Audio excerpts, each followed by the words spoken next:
Welcome viewer, this video tutorial describes, you'll need a new app to open this Windows Defender link fix in Windows 11.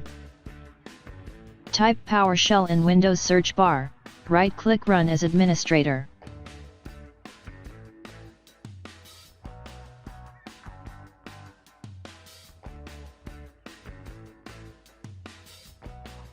Run commands one by one.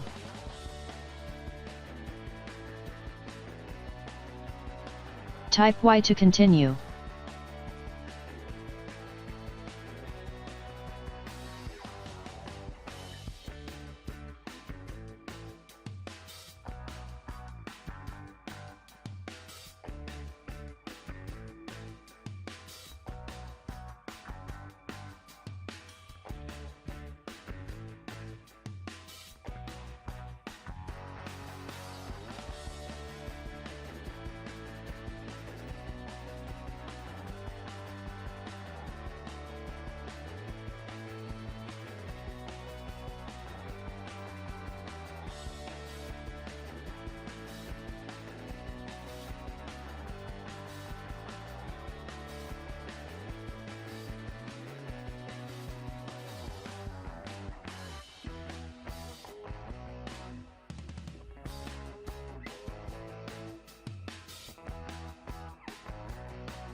I hope this tutorial helps to you.